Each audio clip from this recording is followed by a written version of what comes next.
Hello, all of the Height families. Hope you're finding something to enjoy about this rainy Sunday. I wanted to give you a few video updates for the week for our this edition of the News You Can Use. First up, I would like to say a big, giant thank you, which words don't even describe how thankful I am, of our PTA and of our Carnival Committee for planning and getting very creative with the drive-through Carnival event. Um, in all honesty, I was at the front here handing out cotton candy, and when I kept looking back, the line just kept going. There was no end to the line, and I was very excited to see such a great turnout for our families, especially in a drive-through event. And I want to say thank you to all of the families who sat and waited patiently to go through the event. All of our staff and the adults that were working, it was so fulfilling just to see those smiles on faces.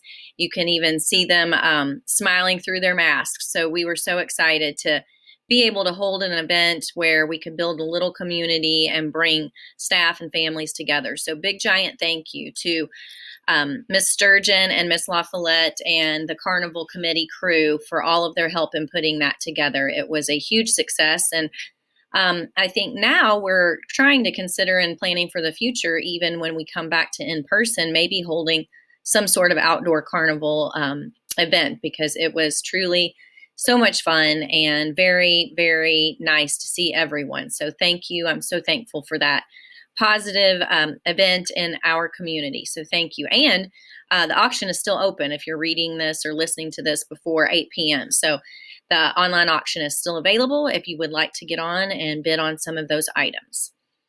The second thing I would like to talk about are the reopening plans. So this week, I have linked up a new document. You had previously seen our reopening checklist with all of the different tabs at the bottom. Now, from that checklist, we are going to be posting, the district is requiring principals and schools to post the reopening plan specific for their schools. So I have linked that document up as well. Please know that it is not final right now, and it won't be until the 20th. So it's still in draft form, but I wanted to give you a heads up that that is going to be going live this week on the JCPS website. They're going to have a reopening plan portal similar to how they have an NTI portal, where we all posted our NTI plans. So I wanted to make you aware of that and let you know that it is going to be available on the JCPS website, and I will, when it's finalized, link it up to the Height Family site as well. But I wanted to give you a preview of that so you know what you're looking forward to and what the new rules, regulations, and policies are going to be when we do return to in-person school. So that's for your information. Again, it goes final on the 20th, and being 100% honest with you, there will probably still be some changes as we get some further guidance and regulations and suggestions and guidance from the district and the state. So it will probably be updated, and when we do update that, I will notify you, but it will be somewhat final on the 20th. The next piece of that, talking about reopening plans. I did receive several emails from parents who were very upset about the decision that we are not reopening on the 22nd. So let me be very clear with you. I also am very upset about it too. I do really, truly want to reopen this building to all of our families and students and staff as soon as possible. However, I don't want to do that if we are not prepared to keep your children and our staff safe. And the district has said from the very beginning that they're measuring, their goalpost there is going to be the COVID numbers and the COVID dashboard. And we had been told earlier very early on that they would not consider reopening schools until we were at least in the yellow. And in fact, if you're checking that COVID dashboard, we are pretty close to and possibly in the red now. So that to say, I'm not surprised that we weren't able to open on the 22nd. Disappointed, very disappointed. But I will say that if the district is using that piece of data to support their decision and the research and the guidance and everything around them, then, and I say this in the news you can use in the document itself, then I would strongly encourage you to watch that dashboard to get a gauge on when we possibly might be reopening schools. I also want to say that I know this is hard.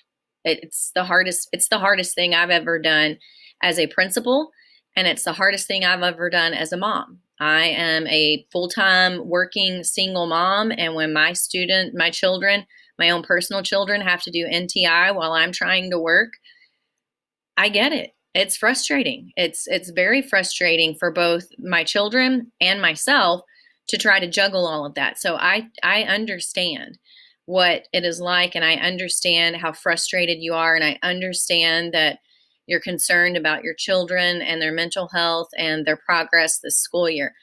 I'm also concerned about all of those things for my own children and for yours as well.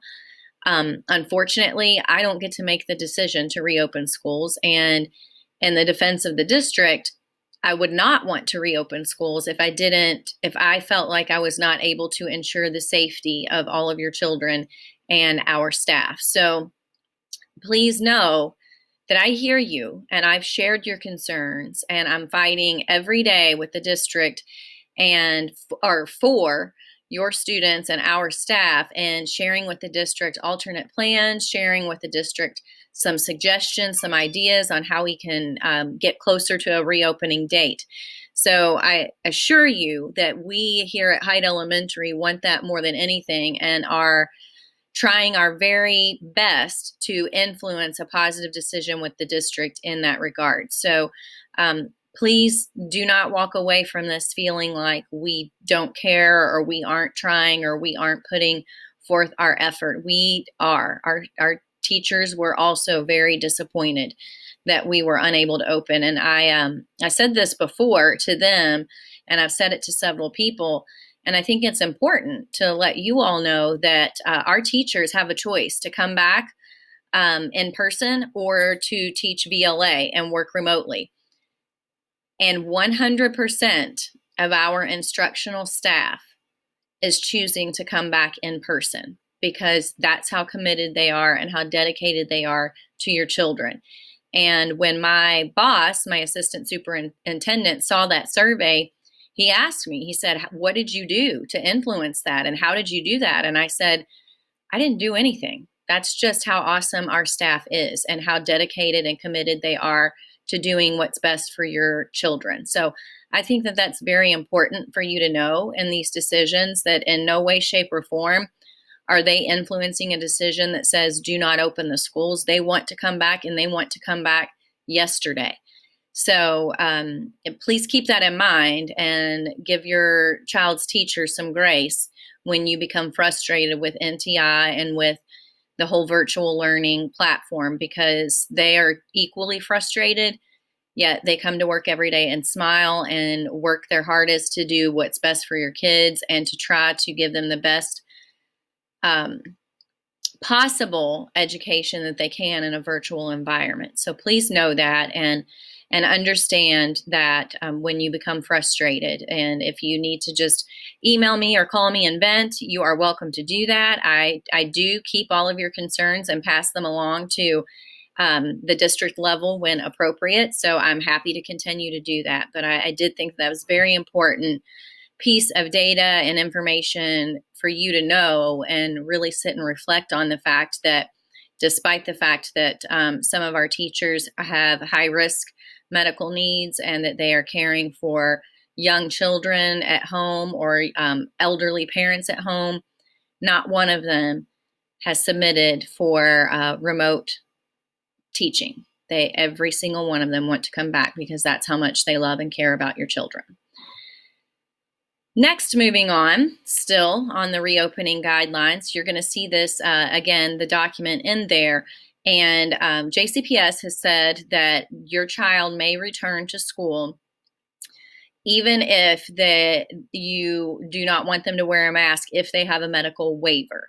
So that's JCPS's decision, and I'm going to be 100% honest with you. I don't necessarily agree with that. I create the analogy between, excuse me, wearing a mask as immunizations. And even though you may not agree with it politically, or you may not agree with it philosophically for whatever reason, that's fine.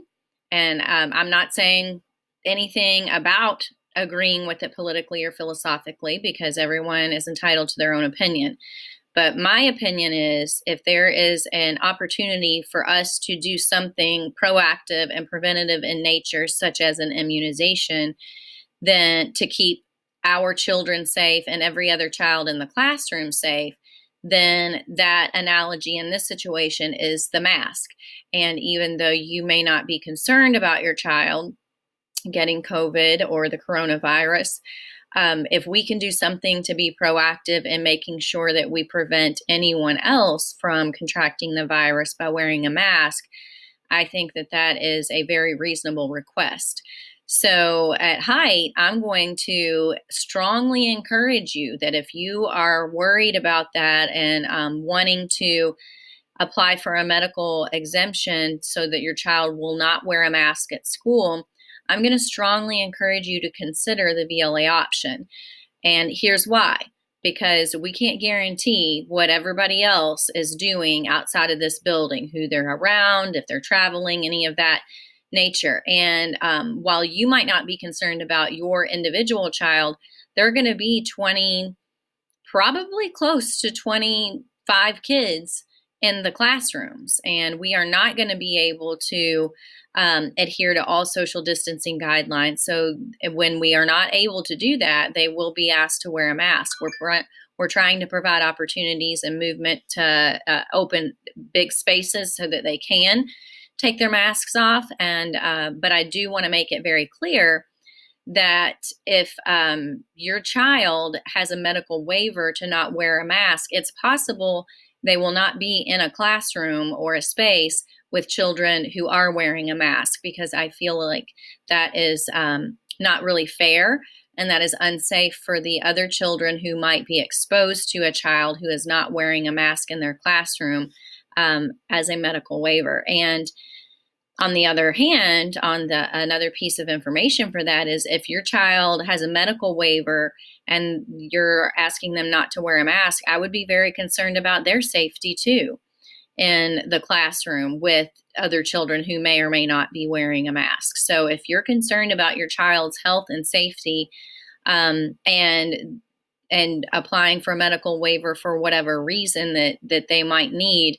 to not wear a mask, I would strongly encourage you to consider the VLA option for the safety of your child and all of the other students in the classroom. So I wanted to be very transparent about that and very clear that if you have a medical waiver, yes, they will be allowed to come to school, but I am going to see what we can do to make sure that they are not around children who are wearing masks, again, for their safety and everyone else around them. The last thing I want to say about VLA is the district has put forth some information, and I want to make sure that I clarify some questions and some things that I've gotten this week about VLA. First, we are not 100% sure what that VLA platform is going to look like. They have not finished organizing and building that at the district level, but here are some things I do know. I do know that they will be using Google Classroom as the delivery model, and I do know that they will be using Savvis platform, which has several other software components to it. But those are two things I do know. And then the other thing I want to be very transparent with you about is, if you're choosing the VLA option, it is very possible, actually more likely than unlikely, that your child will not receive VLA instruction from their current homeroom teacher. And that is because of the numbers game. For example, if I have 56 kids in the building who are choosing the VLA option, that is equivalent to 2 teachers. And obviously, those 2 teachers are going to be selected from either me or at the district level. It might even be a JCPS teacher that doesn't work at Height. So I want to make sure that you are aware of that and understand that, and there is no misleading information in that. While, of course, we would ideally love for your child to have their homeroom teacher as a VLA teacher, it is just not going to be possible to guarantee that and to make sure that that happens. So I want to make sure that you understand that when you are choosing the VLA option, that it's more possible than not that it is not going to be your child's homeroom teacher, and very well could possibly be a teacher that is not a height teacher. It could be a resource teacher at the district level. It could be a teacher at another school in our cluster. I'm not sure how they're going to organize that, and they won't be able to give us firm guidance on that until they get all of the survey numbers back. So if you have not completed that JCPS survey, please do so and select your option for VLA or in-person school as soon as possible. Okay, I think those are all of my video announcements. As always, my virtual door is open. If you have any concerns, questions, if you need to reach out for any reason at all, if you need support with NTI, if you have questions about reopening plans or VLA, I am happy to help any way that I can. Just email me at my work email, sheridan.barnett@jcps, or I'm not JCPS, at jefferson.kyschools.us. And that's it for the video announcements. Have a wonderful rest of your day, and I look forward to another great week of the Height Elementary community. Thank you.